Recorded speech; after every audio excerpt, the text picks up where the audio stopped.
Vete de tu tierra y de tu parentela, de la casa de tu padre, de la tierra a la tierra que te mostraré. ¿Y haré de ti? Juntos, ¿y haré de ti?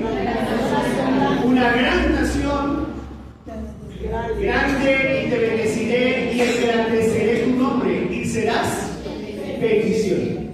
Versículo 3. Bendeciré a los que te bendijeren, y a los que te maldijeren, maldeciré. Y serán benditas en ti. ¿Quiénes? Todas las naciones, todas las familias de la tierra. Y se fue Abraham, como Jehová lo dijo, y Lot fue con él. Aquí vemos a un hombre que la primera característica que tiene es que es obediente. ¿Sí? Y en esta mañana el mensaje hace la gran diferencia entre los que son hijos de Dios y los que son hijos del diablo, y la primera característica es la obediencia. La obediencia marca la diferencia. La obediencia en su vida marca la diferencia de los que son y de los que no son. Ayer hablaba con un joven que duró conmigo 4 años en el Redentor y me decía: Jeffer, es que las cosas no me salen bien. Es que no sé, todo se me complica, ando en depresión, ando triste, todo sí, todo mal. Y le dije: con la última chica con la que tú estás, tú tuviste relaciones, ¿verdad? Sí. ¿Cómo se llama eso? Fornicación.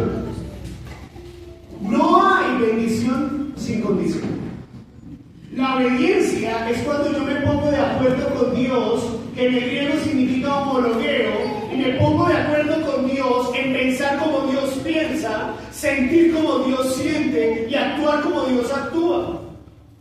Abraham tomó una decisión, y esa decisión fue dejar su tierra y su parentela como Dios se lo había dicho. Y la obediencia no es una cuestión de religiosidad, de normas o de leyes, sino es una actitud del corazón. La obediencia viene a través de una transformación del corazón, de tener un encuentro real y verdadero con un Dios vivo que realmente es el Señor. Por eso, cuando vemos, ahora mirémoslo ahí en el 22, mire lo que dice Génesis. Y ahí en 22 me llama la atención: ¿qué estuvo dispuesto a hacer Abraham a través de un encuentro personal con Dios, que aún lo llama amigo? Porque amigo era: anda delante de mí y sé que perfecto, le dice Dios a Abraham. Anda delante de mí y sé perfecto. La palabra en el hebreo significa maduro. La obediencia nos trae madurez. La obediencia nos trae respuestas. La obediencia nos trae victoria, aún en medio de la oscuridad. Es un libro de milagros. ¿Lo conocen? La obediencia es el síntoma número 1 de una persona que ha nacido de nuevo y está dispuesta a decir, le dije al chico ayer, es todo o nada. Con Dios no hay medias tintas. Con Dios no hay grises, con Dios no hay matices, no. De todo tu corazón, con toda tu mente, con toda tu alma y con todas tus fuerzas, es todo. No es que yo le entrego a Dios, le entrego mis pensamientos, pero mi sexualidad yo hago con ella lo que quiera. No, es todo, papi. Y usted no va a ver respuesta de Dios en su vida ni en mi vida si no tenemos esa decisión de obedecerlo en todo.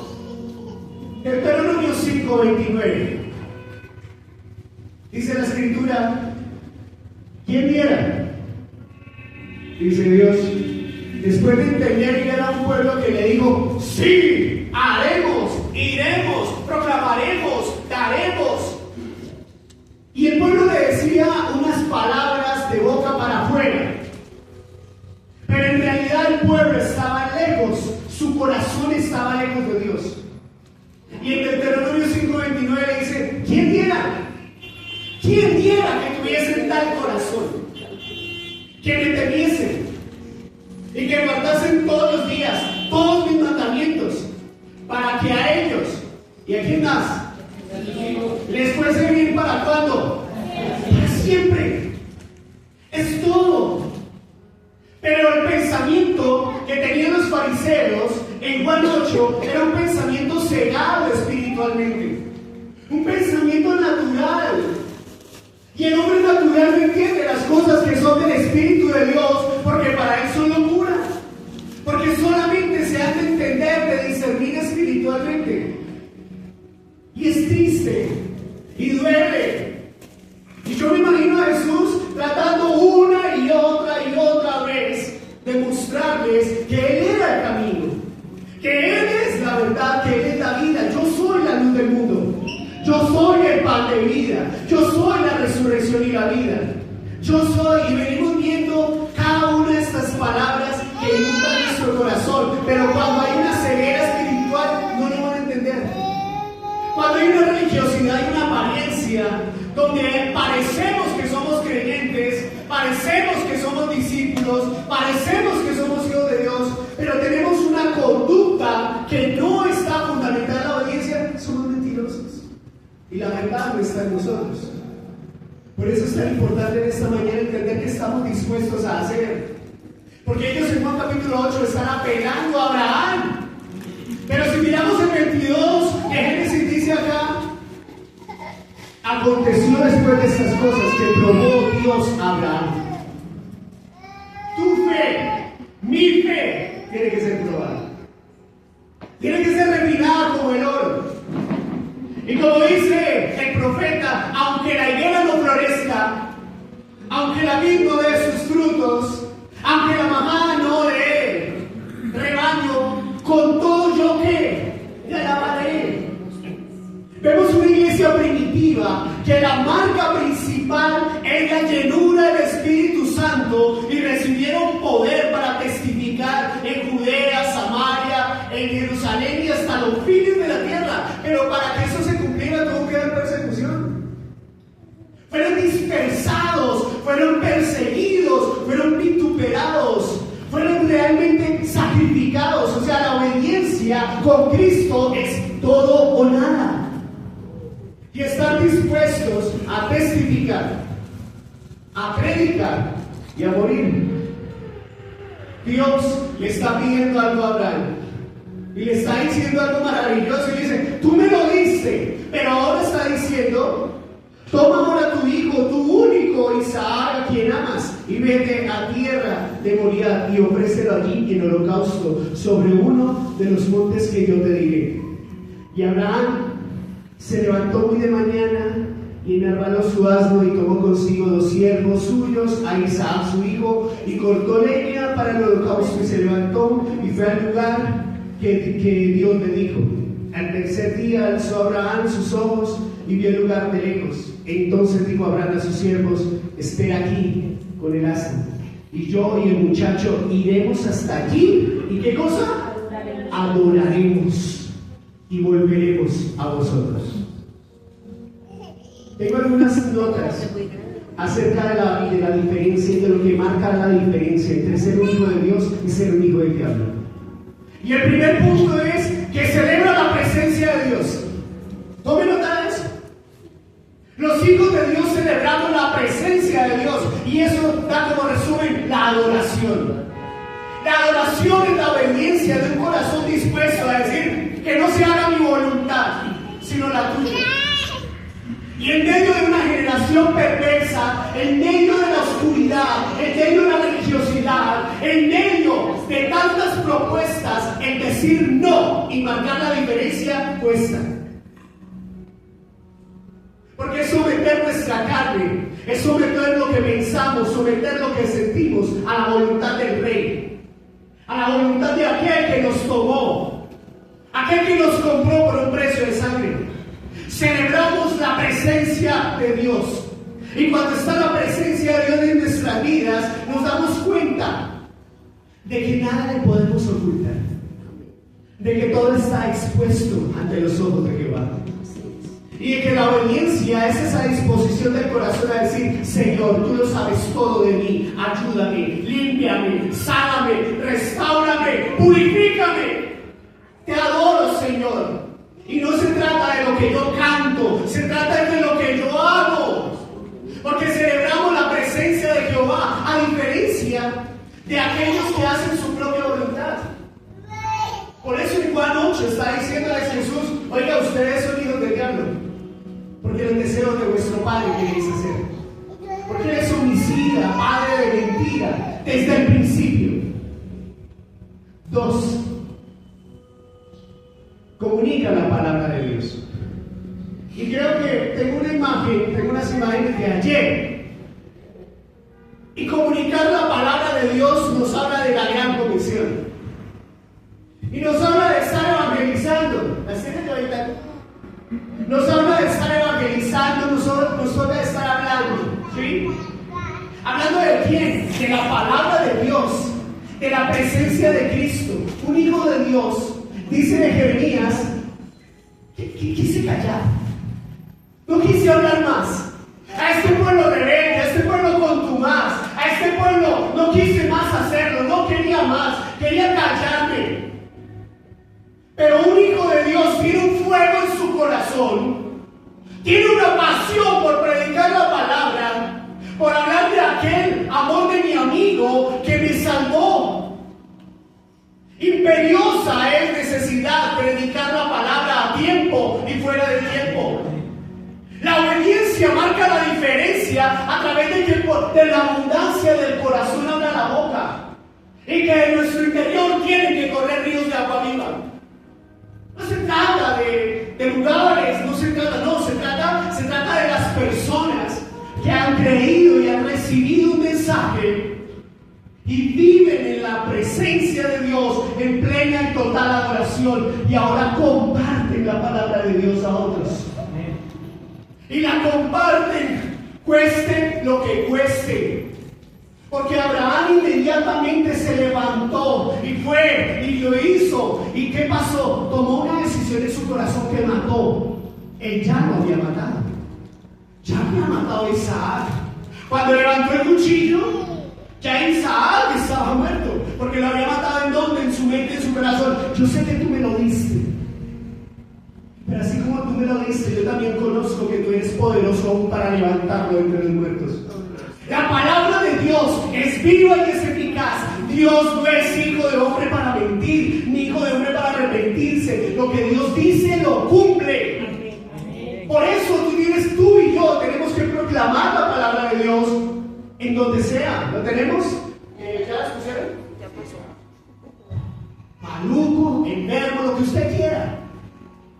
Pero hay que hacerlo. Y ustedes se dan cuenta de la oposición tan grande de llegar todo el mundo al barrio Santa Fe a evangelizar. Una guerra.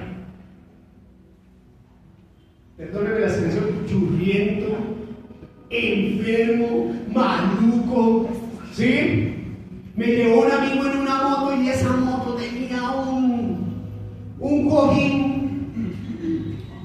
Y esos trancones por todo lado, por la 19, por la 30, por todo lado. Y era impresionante. Pero cuando estoy allí, y que Martica me acompañaba, quebrantar el corazón y decir, valió la pena llegar hasta acá, no importa qué precio tengas que pagar. Tu meta y mi meta será a través de uno más. Sea a través de entender que Dios quiere uno más para su reino, y que no te pierdas el privilegio de ser utilizado por Dios a través de la obediencia, a través de la comunión con la presencia del Espíritu Santo y compartir la palabra. La marca de un hijo de Dios es que evangeliza. Dice Charles Haddon Spurgeon, dice: si tú no compartes a Cristo, tal vez es porque no tienes a Cristo. Tal vez es que no hay algo que sea coherente en tu vida. Miguelito también nos ha acompañado, Florecita, que estamos orando por ella. No importa la edad, lo que importa es la disposición del corazón de hacerlo, y de ir, y de evangelizar, y de proclamar. Y lo más bacano es que estoy allá cuando de pronto llegan dos muchachos y uno llega y me dice, me mira y, capellán. Y yo, ¿será para bien o para mal? Recordemos, sí, que durante 6 años trabajamos en el sistema de responsabilidad penal, pero hay muchachos que salieron muy ofendidos y salen muy resentidos, ¿sí? Y todo lo que huela a personas que habían estado allá se lo hacen real, ¿sí? A formadores, a personas que de pronto les tocó ser fuerte con ellos. En mi caso, fue un abrazo. Y eso te conmueve el corazón. Eso llena de gozo tu corazón porque sabes que lo que estás haciendo es de parte de Dios y mostrar el amor de Dios. Las marcas de un hijo de Dios son que celebra la presencia de Dios en la oración, comunica la palabra de Dios en evangelizar, educa al pueblo de Dios en el discipulado. Tome nota. Educa al pueblo de Dios discipulando, exhortando, animando, enseñando la palabra de Dios con fidelidad. No se trata de multitudes, se trata de uno más que sea consolidado, de uno más, de una familia más, que tenga su hijo, que se bautice, que conozca los principios del reino de Dios, que los establezca en su mente, que forme su vida sobre la roca con el cimiento correcto y el material correcto, que es la palabra de Dios. Amén. Porque a ellos y a sus hijos les dará que bien con la palabra de Dios. Sigamos. Educa al pueblo de Dios el discipulado. ¿Cuál es otra marca de los hijos de Dios? Se integra a la familia de Dios. Y esa integración es el compañerismo. Y es algo que nosotros debemos vivir, respirar y sentir. Aquí no hay grandes, ni menores, ni grandes, ni chiquitos. Todos somos absolutamente iguales delante de la cruz de Cristo, comenzando aquí por el personaje que está aquí delante de ustedes. Somos iguales todos.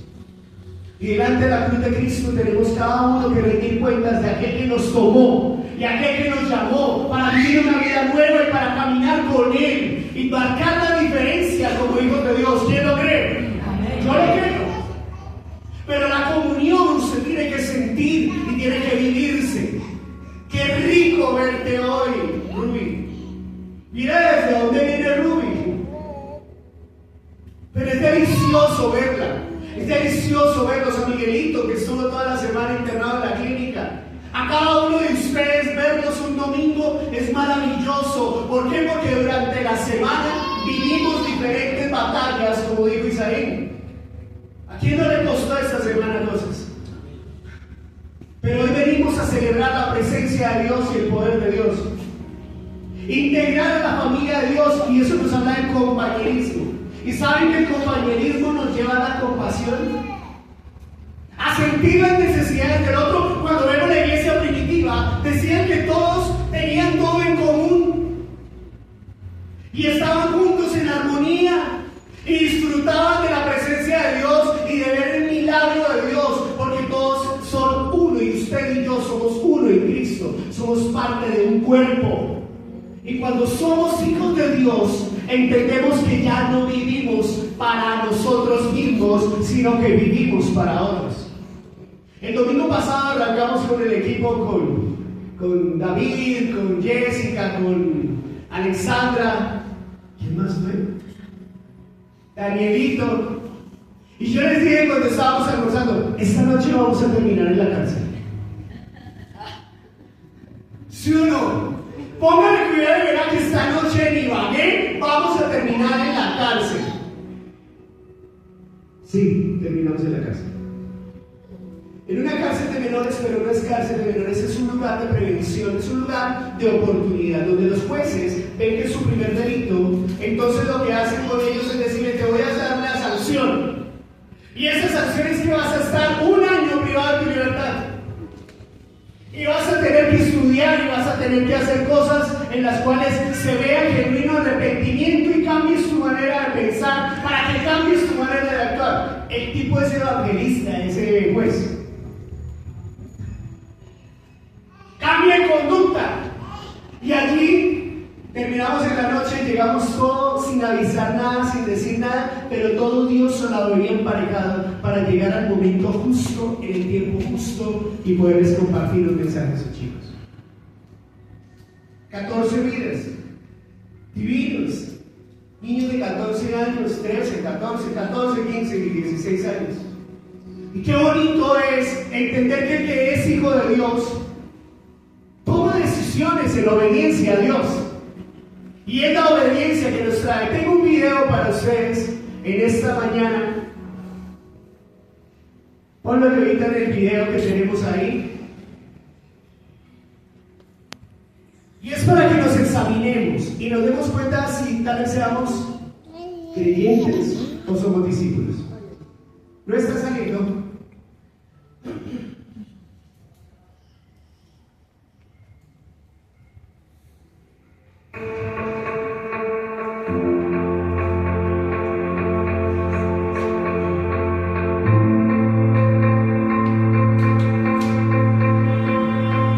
El creyente asiste a una iglesia. El discípulo entiende qué es la iglesia. El creyente busca que le animen. El discípulo busca siempre animar. El creyente reclama que le visiten. El discípulo visita. El creyente piensa en recibir. El discípulo piensa en dar y servir.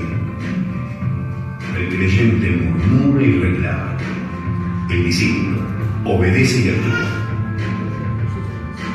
El creyente lee la palabra. El discípulo enseña la palabra. El creyente espera que le oren. El discípulo ora por los demás. El creyente espera que le asignen tareas. El discípulo está listo para asumir responsabilidades. El creyente solo busca sobrevivir. El discípulo está listo para servir. El creyente se entrega en paz. El discípulo entrega su vida entera. Para el creyente, Jesús es Salvador. Para el discípulo, Jesús es Señor. El creyente suma.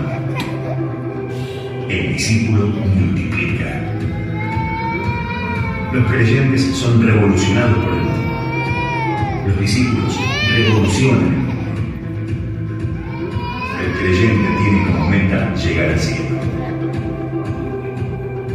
El discípulo tiene como meta ganar almas para el cielo. El creyente espera un avivamiento. El discípulo es parte del avivamiento. El creyente sueña. El discípulo actúa. Todo discípulo es creyente, pero no todo creyente es discípulo.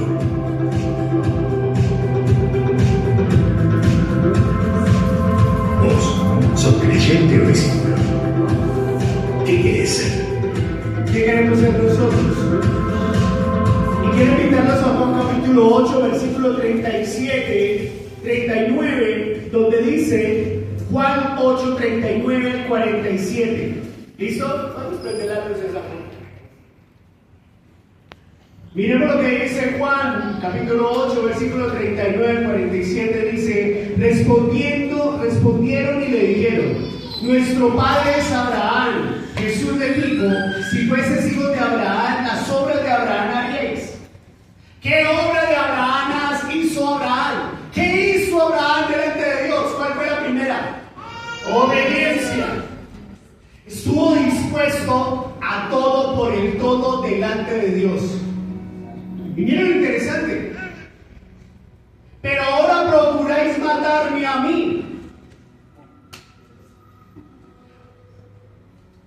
Hombre, que os he hablado la verdad, la cual he oído de Dios, nos hizo esto Abraham, vosotros hacéis las obras de vuestro padre. Entonces le dijeron, nosotros no somos nacidos de fornicación. Un padre tenemos que es Dios. Jesús entonces les dijo, si vuestro padre fuese Dios, ciertamente me amaríais, porque yo de Dios he salido y he venido. ¿Qué más? Pues no he venido de mí mismo, sino el que me envió. ¿Por qué no entendéis mi lenguaje? ¿Por qué no podéis escuchar mi palabra? Vosotros sois de vuestro padre el diablo, y los deseos de vuestro padre queréis hacer. Él ha sido homicida desde el principio y no ha permanecido en la verdad, porque no hay verdad en él. Cuando habla mentira, de suyo habla, porque es mentiroso y padre de mentira. Y a mí, porque digo la verdad, ¿no me creéis? ¿Quién de vosotros me redarguye de pecado? Pues si digo la verdad, ¿por qué vosotros no me creéis? El que es de Dios, las palabras de Dios oye. Por esto no las oís vosotros, porque no sois de Dios. O somos hijos de Dios o somos hijos del diablo. Y aquí podemos entender que huérfanos no hay. Jesús había llegado, iba a ser levantado, había mencionado en los capítulos anteriores, de ser levantado por ellos. Él hablaba que evidentemente él se estaba refiriendo a que tenía que entregar su vida en una cruz, como en el Antiguo Testamento sucedió con aquella serpiente que fue levantada en el desierto. Que todo aquel que mirara a la serpiente después de haber sido mordido quedaría sano. De la misma manera, Cristo tenía que ser levantado en una cruz. Ese levantamiento es un levantamiento que nos habla de una salvación, que Él venía a rescatar lo que se había perdido. Venía a traer libertad y el pueblo de Israel estaba en oscuridad. ¿Cuáles eran las señales o cuál era el propósito del pueblo de Israel? Ser luz en medio de la oscuridad. Ser luz en medio de las otras naciones. Mostrar al Dios vivo y verdadero. Pero ellos se contaminaron, desobedecieron, hicieron lo malo ante los ojos de Dios y por eso ellos vivían cautivos por el pecado. Cautivos por Babilonia, por Egipto, por Asiria, por Siria, por todos los países, porque Dios los encomendaba, siempre los metía en juicio. Quedó fuera de toda duda que aquellos creyentes solo estarían dispuestos a seguirle en tanto que Él se ajustara a sus expectativas políticas y espirituales. Algo que Jesús no estaba dispuesto a hacer. ¿Qué estaba esperando el pueblo? Un libertador físico. Un libertador que dijera: nos cansamos del César, no queremos más César, venga a ver el rey, venga a ver el Mesías. Recordemos que aún entre los mismos discípulos habían aquellos revolucionarios como los celotes. Dentro de los mismos discípulos, que querían ver un levantamiento y querían ver al pueblo de Israel liberado de la opresión del Imperio Romano. Pero Jesús vino a rescatarnos del pecado y de las penalidades del pecado. En este momento vemos la oposición férrea, llegando incluso a intentar matarle en Juan 8:59. ¿Quién es un verdadero creyente?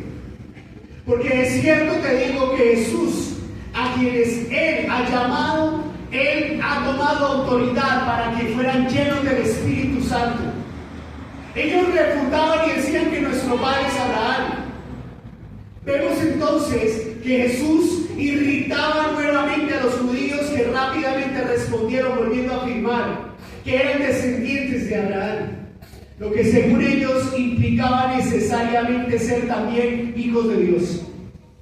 Analicemos cuántas excusas y argumentos tienen las personas para creer que son hijos de Dios y no lo son. Ustedes han escuchado a personas que dicen: yo siempre voy los domingos a misa, o voy a culto. No, yo leo la Biblia. Comenzamos un mes de noviembre, diciembre, y dicen: papito, yo siempre hago un mercadito para los niños. Y yo hago esto y hago aquello. Personas que piensan que por las obras, que piensan que por lo que hacen, que piensan porque nacieron en una cuna cristiana, son hijos de Dios, y eso no es así. La palabra de Dios nos enseña que ya vimos que la dignidad de ser hijos de Dios no se adquiere por herencia familiar, sino que se requiere realmente un nuevo nacimiento que es como espiritual, y ese nacimiento espiritual viene a través de creer y de recibir a Jesús como Señor y Salvador. Lucas, capítulo 3, por favor. Lucas 3, del 7 al 9. Y vemos un super personaje que marcó la diferencia. Un personaje que rompía el silencio. Después de 400 años de silencio, se rompe el silencio. Y dice este hombre de esta manera. Lucas 3, 7 al 9. Y decía a las multitudes que salían para ser bautizadas por él: ¡oh, generación de qué! ¿Quién nos enseñó a huir de la ira venidera? Haced pues frutos dignos de arrepentimiento, y no comencéis a decir dentro de vosotros mismos: ¿tenemos a quién? Porque os digo que Dios puede levantar hijos a Abraham aún de estas piedras. Y ya también el hacha está puesta en la raíz de los árboles, porque por tanto todo árbol que no da buen fruto se corta y se echa ¿en dónde? En el fuego. Las señales y evidencias de un nuevo nacimiento son los frutos dignos de arrepentimiento. Son aquellas actitudes, cambios en su vida y a través de un encuentro que ha traído una transformación integral a la vida de la persona. Nosotros somos llamados a ser integrales en todo lo que hacemos. Si viéramos la integridad, hablamos que la integridad, la definición correcta sería: yo soy lo que soy cuando nadie me ve. Pero cuando nadie me ve, Dios sí me ve. ¿Podemos medir la integralidad en porcentajes? ¿Qué pena hay en nuestra vida en el cual nos hace creyentes, más no discípulos? ¿Qué áreas de nuestra vida no hemos entregado en su totalidad a Dios para decirle: Señor, yo quiero que tú transformes mi vida en esta área específica? En mis palabras, en mis pensamientos, en mis actitudes, en cada una de mis áreas, que yo pueda realmente, Señor, decir que soy hijo de Dios. Mire las excusas y la cantidad de excusas. Mateo 8, del 11 al 12, Mateo 8, 11, 12 dice: os digo que vendrán muchos del oriente y del occidente y se sentarán con Abraham, Isaac y Jacob en el reino de los cielos. Mas los hijos del reino serán echados a las tinieblas de afuera. Allí serán lloro y crujir de dientes. Porque a los suyos vino, y los suyos, ¿qué pasó? No le recibieron. Se abrió una puerta, se abrió una brecha, y esa brecha es que marca la diferencia entre los que han sido sellados por el Espíritu Santo de Dios, el poder del Espíritu de Dios que los transforma para vivir en una vida nueva y que les ayuda, les capacita, como dice Ezequiel 36, 26. Ezequiel 36, 26 dice: y yo, dice el Señor, os daré corazón. La marca del Hijo de Dios es que ya su corazón es nuevo, es de carne, no es de piedra. Y está el Espíritu Santo con él para guardar y hacer y cumplir los mandamientos y los estatutos que Dios demanda. No se trata de cargas. El Señor dice: mi yugo es fácil y ligera, ¿qué? Mi carga. El que quiera venir en pos de mí, niéguese a sí mismo. Es una decisión por amor. Y las decisiones por amor se dan en obediencia. Hay otros textos que me encantan. Y está, ¿qué tal les parece? Gálatas 3:16. Gálatas 3:16 dice: ahora bien, a Abraham fueran hechas las promesas y a su simiente. No dice a las simientes como si hablase de muchos, sino de uno, y a tu simiente, la cual es Cristo. ¿Cuáles promesas Dios le dio a Abraham? Y esas promesas decía: tu descendencia será como las estrellas, como el firmamento. Y hoy nosotros, a través de la vida y de la obra de Jesucristo, somos galardonadores de esas promesas.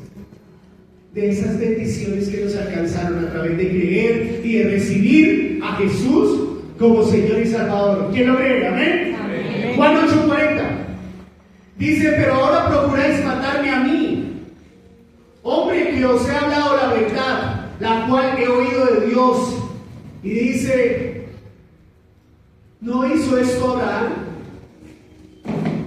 Jesús está diciendo cosas, sus deseos homicidas contra mí, y que cerraban sus oídos a la verdad. ¿Cuáles son los dos pecados que estaban cometiendo ahí los religiosos y los fariseos? Primero, los deseos de matar a Jesús. ¿Un hijo de Dios piensa en eso? Querían asesinarlo. Y segundo, que cerraban sus oídos a la verdad que Jesús les hablaba de parte de Dios. Nada de esto había hecho Abraham, quien había manifestado una actitud totalmente diferente cuando recibió a los mensajeros celestiales. Entonces le dijeron: nosotros no somos nacidos de fornicación. ¿Ustedes saben qué significa eso dentro del texto? Ellos le estaban sacando en cara el nacimiento sobrenatural a través de la unción y del toque del Espíritu Santo de Dios en él. De fornicación, dice la palabra, los judíos se sintieron profundamente heridos y usaron una vieja táctica, que la mejor defensa es un buen ataque. Así que negaron que fueran hijos de un padre desconocido, como si fueran hijos de fornicación. Al mismo tiempo hicieron una insinuación insultante contra Jesús por las condiciones extraordinarias de su nacimiento. Recordamos tanto en Mateo como en Lucas que recorre el hecho de que María, la madre de Jesús, había concebido el Espíritu Santo antes de casarse con José. Algo que los judíos no creían, que les sirvió para hacer comentarios ofensivos contra él, dando a entender que él y ellos no eran quienes habían nacido de fornicación. Y aquí vemos la ceguera espiritual, la terquedad espiritual. Así que con aire de superioridad subieron el tono de sus declaraciones de tal modo que, si antes habían dicho que eran hijos de Abraham, ahora son y se mencionan ser llamados hijos de Dios. Juan 8:42 dice: si vuestro Padre fuese Dios, ciertamente me amaríais, porque yo de Dios he salido y he venido, y pues no he venido a mí mismo, sino que Él me envió. Primera de Juan 4:7, tomen nota. Primera de Juan 4:7 dice la Escritura: todo aquel que ama es nacido de Dios. Cristo los amaba y había venido a dar su vida por ellos en la cruz, pero ellos le aborrecían con un odio homicida. Los judíos reclamaban ser hijos de Dios, pero al mismo tiempo odiaban y querían matar a aquel a quien Dios mismo había enviado a este mundo. Hay textos donde nosotros podemos hacer referencia a lo que es ese nuevo nacimiento, a lo que es verdaderamente marcar la diferencia como hijos de Dios. Ezequiel 12, mire lo que dice Ezequiel 12:1, dice la palabra de Dios en Ezequiel 12:1-2. Vino a mí palabra de Jehová diciendo: hijo de hombre, tú habitas en medio de casa rebelde, los cuales tienen ojos para ver y no ven, tienen oídos para oír y no oyen, porque casa rebelde son. ¿Ustedes se imaginan la oposición de un mundo religioso? La oposición de que 2 Corintios 4:4 dice que Satanás cega el entendimiento de los incrédulos. Y Jesús se está enfrentando a una élite, la cual viene por todos los medios de tratar de derribar todos los argumentos y que Jesús realmente era la verdad. Pero las palabras sobran, porque realmente los hechos del amor y de lo que él estaba haciendo era maravilloso. En Ezequiel 12:1-2 dice: entonces vino mi palabra de Jehová diciendo: hijo de hombre, tú habitas en medio de casa rebelde, los cuales tienen ojos para ver y no ven, tienen oídos para oír y no oyen, porque son casa rebelde. Zacarías 7:11 Pero no quisieron escuchar, antes volvieron la espalda y taparon sus oídos para no oír. Vosotros sois de vuestro padre el diablo, y los deseos de vuestro padre queréis hacer. El Señor aborda la verdadera razón por la que no podían escuchar ni entender la palabra. Eran hijos del diablo. Esto lo explicaba todo. Y ahora se identificaban con sus ideas, sentimientos y soluciones. ¿Cómo más? Jeremías 6:10. Miremos Jeremías 6:10. ¿A quién hablaré y amonestaré para que oigan? He aquí que sus oídos son incircuncisos y no pueden escuchar.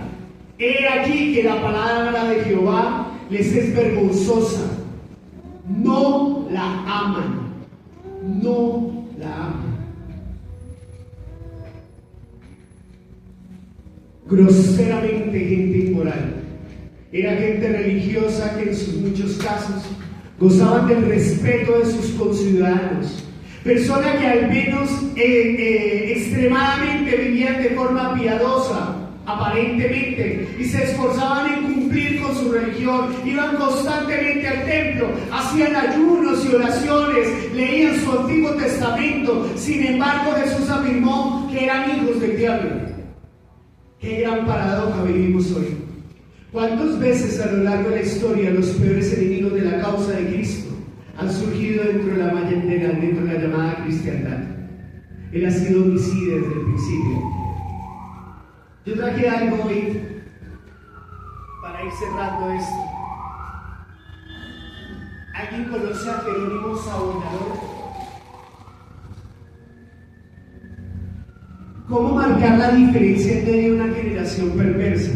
Este es un libro que se llama Biografías de Grandes Cristianos. Y se los voy a leer porque me parece importante entender cómo marcar la diferencia a través de la llenura del Espíritu Santo, a través de la palabra de Dios, a través de la comunión, a través de la obediencia. Todo el pueblo de Italia vivía en Florencia en número siempre creciente. Las enormes multitudes ya no cabían en el famoso Duomo. El predicador Jerónimo Savonarola abrazaba con el fuego del Espíritu Santo y, sintiendo la inminencia del juicio de Dios, tronaba con el vicio, tronaba contra el vicio, el crimen y la corrupción, desenfrenada en la propia iglesia. El pueblo abandonó entonces la lectura de las publicaciones mundanas y banales y comenzó a leer los sermones del fogoso predicador. Dejó de cantar las canciones callejeras y se puso a cantar los himnos de Dios. En Florencia, los niños hicieron procesiones para recoger las máscaras carnavalescas, los libros obscenos y todos los objetos superfluos que servían a la vanidad. Con todos esos objetos formaron en la plaza pública una pirámide de 20 metros de altura. Y prendieron fuego. Mientras esa pirámide ardía, el pueblo cantaba himnos y las campanas de la ciudad replicaban anunciando la victoria. Si entonces la situación política allí hubiese sido igual a la que hubo después en Alemania, el intrépido y piadoso Jerónimo Savonarola habría sido, por cierto, el instrumento usado para incentivar el movimiento de la Gran Reforma. En vez de Martín Lutero, a pesar de todo, Savonarola se convirtió en uno de los osados y fieles heraldos que condujo al pueblo hacia la fuente pura y las verdades apostólicas de las Sagradas Escrituras. Jerónimo era el tercero de 7 hijos y la familia Savonarola. Pero voy a adelantarme. Hubo un tiempo en que Jerónimo comenzó a enamorar a cierta joven florentina. Sin embargo, cuando la muchacha le hizo comprender que su orgullosa familia Strozzi nunca consideraría su unión con alguien de la familia Savonarola, que ellos despreciaban, Jerónimo abandonó por completo la idea de casarse. Volvió entonces a orar con fervor creciente, resentido con el mundo, desilusionado de sus propios anhelos, sin encontrar a nadie que le pudiese aconsejar, y cansado de presenciar las injusticias y perversidades que lo rodeaban, sin poder remediarlas, resolvió abrazar la vida monástica. Sentía cada vez más el terror y la venganza del día del Señor, que vendría a veces, y que a veces se ponía a tronar desde el púlpito contra la impiedad del pueblo. Eran tan pocos los que asistían a sus predicaciones que Savonarola resolvió dedicarse entero a la instrucción de los novicios. Sin embargo, igual que Moisés, no podía de esa manera escapar del llamamiento de Dios. Cierto día, al dirigirse a una monja, vio de repente que los cielos se abrieron y delante de sus ojos pasaron todas las calamidades que sobrevenían a la iglesia. Entonces le pareció oír una voz que desde el cielo le ordenaba que anunciara todas las cosas a la gente. Convencida de que la visión era del Señor, comenzó nuevamente a predicar con voz de trueno, bajo una nueva unción del Espíritu Santo. Sus sermones condenando el pecado eran tan impetuosos que muchos de los oyentes quedaban en algún tiempo aturdidos y sin deseo de hablar en las calles. Era común durante sus sermones oír resonar los sollozos y el llanto de la gente de la iglesia. En otras ocasiones, tanto hombres como mujeres de todas las edades, de todas las clases sociales, rompían en vehemente llanto. Esto lo termina así, diciendo: a pesar de que hasta ahora la hora de su muerte sustentó muchos de los errores de la iglesia romana, enseñaba que todos los que en realidad son creyentes están en la verdadera iglesia. En todo momento alimentaba su alma con la palabra de Dios. Las márgenes de las páginas de su Biblia están llenas de notas escritas mientras meditaba en las Escrituras. Conocía de memoria una gran parte de la Biblia y podía abrirla y hallar al instante cualquier texto. Pasaba noches enteras orando y tuvo la gracia de recibir algunas revelaciones mediante la palabra de Dios. Sus libros titulados La humildad, la oración, el amor, continúan ejerciendo gran influencia sobre los hombres. Destruyeron el cuerpo de ese precursor de la gran reforma, pero no pudieron apagar las verdades que Dios, por su intermedio, grabó en el corazón de su pueblo. Salmo 116. Salmo 116, versículo 8. Salmo 116, versículo 8. Pues tú has librado mi alma de la muerte, mis ojos de lágrimas y mis pies del resbalar. ¿De qué lo ha librado a usted el Señor? ¿De qué somos deudores en esta mañana? ¿No somos deudores de una salvación tan grande? ¿No somos deudores de aquel que nos tomó y nos hizo por dignos? ¿Que ahora somos real sacerdocio y somos una nación santa? ¿Que somos un pueblo adquirido por Dios para anunciar las virtudes de aquel que nos tomó de las tinieblas a la luz admirable? Tú y yo somos llamados a marcar la diferencia. Tú y yo somos marcados a través del poder del Espíritu Santo para vivir en una vida nueva. El Salmo 116, versículo 8: pues tú has librado mi alma de la muerte, mis ojos de lágrimas y mis pies de resbalar. Andaré delante de Jehová en la tierra de los vivientes. Creí, por tanto, ¿qué? Hablé. Sigue diciendo: estando afligido en gran manera, y dije en mi apresuramiento, todo hombre es mentiroso. ¿Qué pagaré a Jehová por todos sus beneficios para conmigo? ¿Qué puedes darle tú hoy en esta mañana a Dios si no es una decisión en obediencia? ¿Qué no le podemos dar hoy a Dios en nuestra vida? Decirle: Dios, yo quiero que tú, Dios, celebrar tu presencia en la oración, comunicar la palabra de Dios a través de la evangelización, educar al pueblo de Dios a través del discipulado, integrar a la familia de Dios por medio del compañerismo, demostrar el amor de Dios a través del servicio, a través del ministerio, porque somos llamados a vivir en una vida nueva y regocijarnos en el Señor. Amén. ¿Saben que en algún momento todo eso terminará? Primera de Juan 4:7 dice: amados, amémonos unos a otros, porque el amor es de Dios. Todo aquel que ama es nacido de Dios y conoce a Dios. El que no ama no ha conocido a Dios, porque Dios es amor. Primera de Juan 4, 7 y 8. ¿Qué tal si en esta mañana pensamos qué tan inundados estamos nosotros del amor de Dios para marcar la diferencia? ¿Qué tan obedientes estamos nosotros delante de Dios para decirle: Dios, es todo o nada contigo? Te necesitamos en esta mañana, ¿eh? Vamos a orar. Colóquense sobre sus pies, vamos a